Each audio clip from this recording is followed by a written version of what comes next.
What if I told you that making $100,000 a year could still leave you broke? After analyzing hundreds of household budgets, I discovered something shocking. 78% of six-figure earners are still living paycheck to paycheck. So in the next few minutes, I'll reveal the 10 habits that are keeping the middle class poor, including one surprising mistake that nearly everyone makes. Miss this and you will keep wondering why you can't get ahead no matter how much you earn. You see, building wealth isn't just about how much you earn. It's about avoiding all of those invisible traps that are silently draining your money. Even I had to learn this the hard way after years of making these exact same mistakes. Today, we're going to be breaking down each of these wealth killing habits, showing you exactly how to spot them, and most importantly,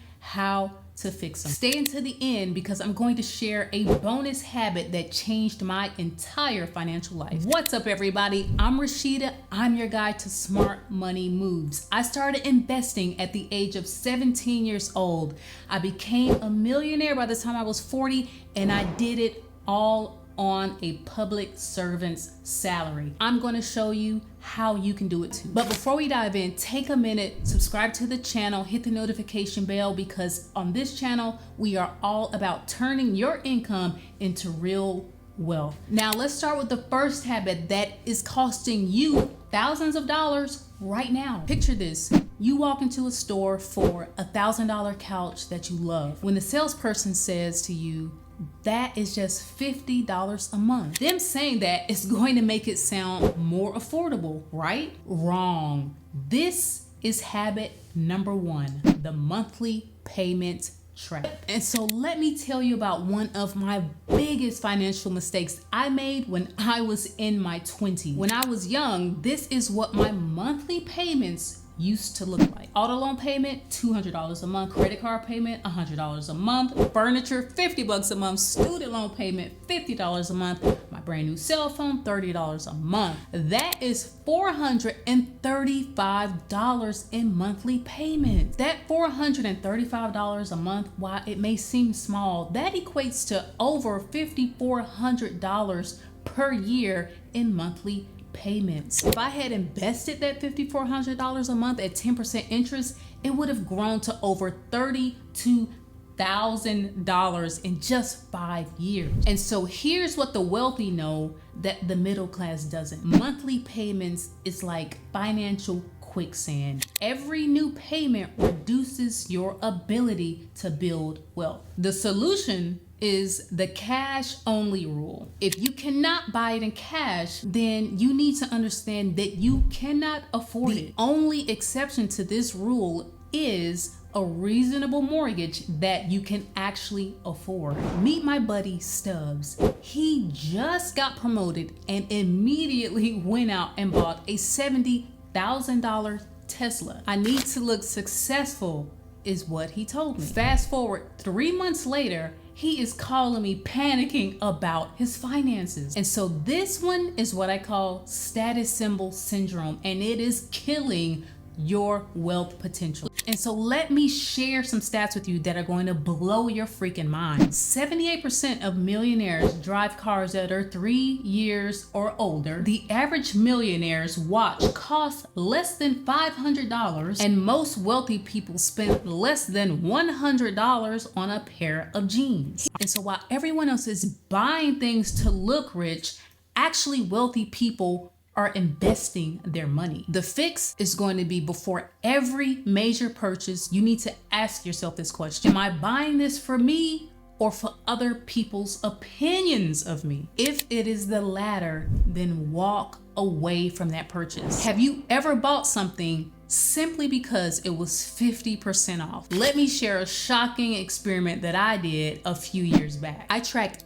every single on sale purchase that I almost made, and instead I put that money to a separate savings account. After 30 days, I had saved over $850. And that's not the crazy part. When I reviewed each item a month later, I realized that I didn't need any of those purchases. This is the sale sabotage habit in action. You are not saving money when you buy something that you don't need, even if it is 90% off. In fact, stores are actually using this psychology against you. Limited time offers are going to create that sense of urgency. Anchor pricing makes discounts seem much bigger. And FOMO marketing triggers impulse buying. The solution is to create a 48-hour rule for yourself. So before any sale purchase, wait at least 2 days. If you still need it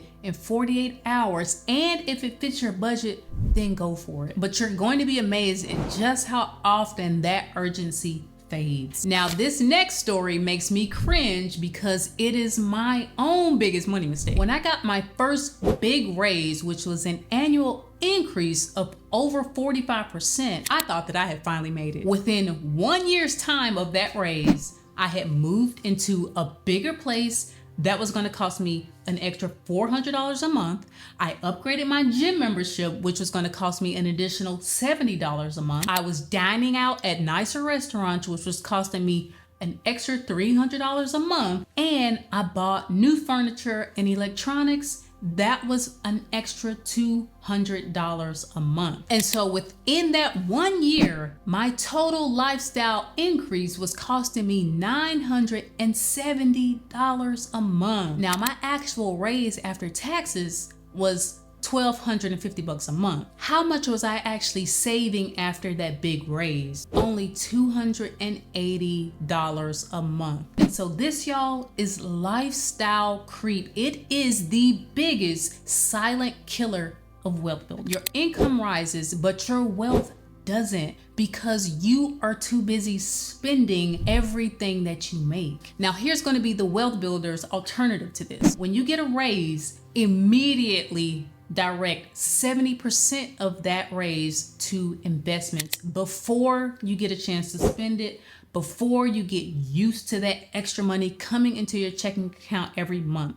70% needs to go towards increasing your investment contributions. Live on your old salary until you have started to build real wealth. And so let me show you what happens when you invest just 70% of a $20,000 raise over 10 years. And so with that $20,000 raise, let's say that after taxes, you're able to invest $900 a month because instead of upgrading your lifestyle, you decided to pay yourself first and build wealth. Those monthly contributions invested with an annual average return of 10% has ballooned into over $175,000. And this doesn't even include any increase of future contributions from future raises. Now, this next habit is probably the most dangerous one. I call it the protection gap. And so let me tell you about Tammy, a viewer that emailed me last month. Tammy makes $85,000 a year, but has $0 in emergency savings. When her car needed a $2,000 repair, guess what happened? She put that repair bill on a credit card, which is charging her 24% interest. And so the middle class often makes the mistake of confusing income with security. And here's what most people have saved. 56% can't cover a $1,000 emergency in cash. Only 23% of middle class earners have 6 months of living expenses saved in cash, and 40% of middle class earners are 1 paycheck away from financial Armageddon. And so the wealthy alternative is going to be build 3 to 6 months of living expenses in a high yield savings account. Mushu, really? Build 3 to 6 months of living expenses in a high yield savings account, which typically right now is going to give you 4% interest on those savings. Set up automatic transfers on pay date and create separate sinking funds for those predictable expenses. Start with just 1% of your income. That is just $40 a paycheck for someone that's earning $50,000 a year. And increase that by 1% every 3 months. You do this and you're going to be on the road to building that emergency fund really quickly. And next up on our list is I'll figure out investing later. I don't have time for that right now. I'll figure it out at some point, but everything will wait until then. That is what the majority of the middle class tell themselves for years, if not decades. But that mistake will cost them hundreds of thousands or even millions of dollars in potential return. This is called the knowledge deficit, and it's when people avoid a financial education because it seems complicated. But here's what I've discovered. You do not have to be a financial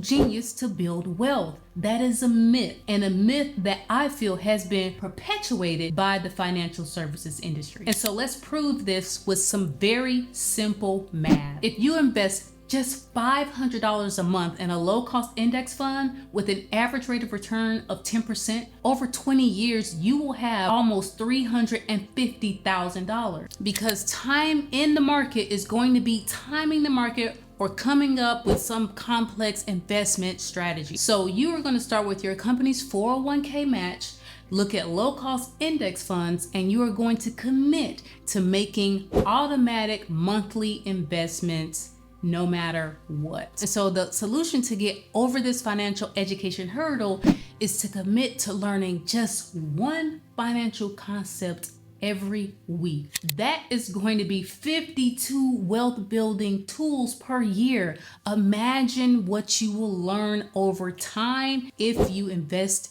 in your knowledge. This next one is the one that I promised would shock you. This is called the comparison trap. This one is costing you more than you realize, I guarantee you. And so let me share a story with you about one of my former coworkers. He went out and bought a $50,000 boat simply because he enjoyed being on his neighbor and friends' boats. Now he is forced to work overtime on a regular basis to make the payments on a boat that he uses 4 to 5 times a year. And it is without a doubt that social media has exacerbated this problem. 60% of people say that social media makes them feel inadequate about their finances. 72% have made purchases based on social comparison, and the average person spends around $300 every single month on keeping up purchases. Now, the wealth builder solution to this invasive problem is to, one,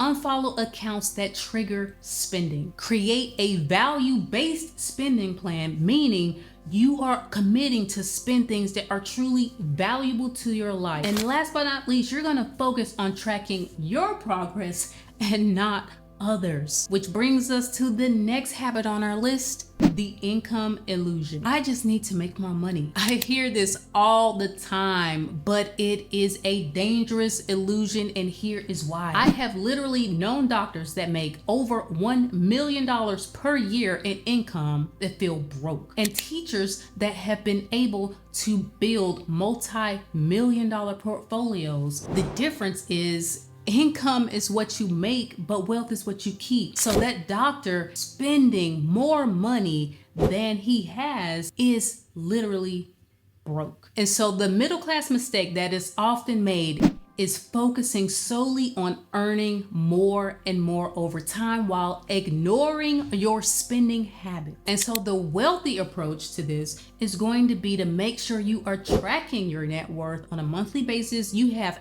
literally thousands of apps that will help you do this automatically so that you can start to focus on your net worth, basically meaning reducing your debt and increasing your investments over time. And you're gonna focus on profit margin, basically your savings rate. You need to be saving as much as possible so that you can invest the difference. And you're going to invest the difference automatically to put your wealth creation on autopilot. And habit number 9 is going to be the debt denial. And so let's talk about good debt versus bad debt. I had a conversation with one of my viewers just the other week, she said that my car loan has an interest rate of only 4.5%. So this would be a good debt, right? No, she's wrong because she's confusing a low interest rate with being good debt. Those two are completely different things. The only good debt that is out there are those that will help you build assets and generate some sort of cash flow. And bad debt is any debt that is used to finance lifestyle. So you see the difference there? One is actually working to help you build wealth, and the other is simply you spending money that you don't have to have some sort of lifestyle that you think you deserve. And so it is a fact that even low interest rate debt kills your wealth building. Now, the solution to this is going to be, obviously, you have to list all of your debts out so that you can see them and you can wrap your mind around that number.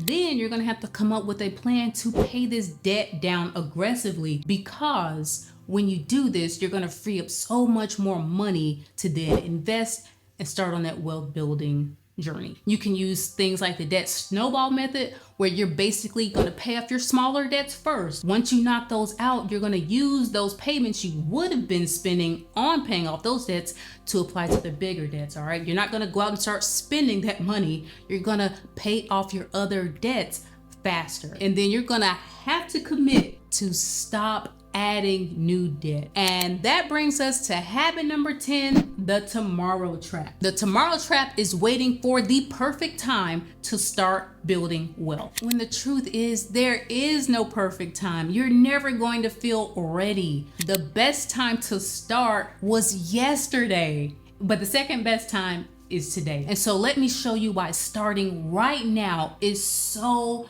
freaking important. And so let's say we have two investors, Shane and Jesse. They are both going to invest the same $500, except Shane is going to start investing that $500 when he's 25 years old. Jesse delays his start for 10 years. He's still relatively young and he's 35 years old.